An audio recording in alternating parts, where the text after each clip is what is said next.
Mark 11:23 வேர்சஸில் ஆண்டவர் தெளிவாக சொல்லுகிறார், ஸ்பீக் அகெயின்ஸ்ட் த மவுண்டன்ஸ்.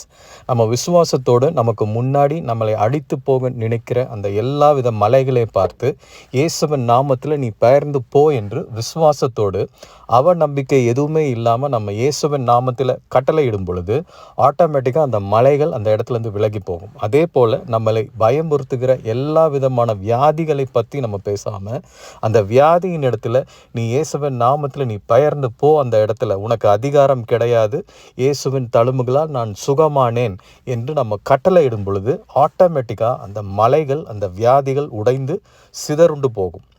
அப்போ இயேசுவின் தழும்புகளால் நான் சுகமானேன்ற வார்த்தையை நம்ம விசுவாசித்து நம்மளுடைய பிரச்சனைகளுக்கு அகெயின்ஸ்டாக நம்ம பேசி ஆகணும். அந்த நாவின் அதிகாரத்தை நமக்கு ஆண்டவர் கொடுத்திருக்கிறார். அந்த ஜீவனை நம்ம பேசும் பொழுது எவ்வளோ பெரிய வியாதி ஆனாலும், நம்மளை மரணம் என்று சொல்லி எழுதக்கூடிய எவ்வளோ பெரிய தீர்ப்பாக இருந்தாலும் நாம் விசுவாச அறிக்கையிடும் பொழுது இயேசுவின் நாமத்தில் அது ஜீவனாய் மாறுகிறது. அப்போ அந்த வியாதியிலிருந்து ஒரு விடுதலை, அந்த மரணத்திலிருந்து ஒரு விடுதலையை இயேசு நமக்கு கொடுக்கிறார்.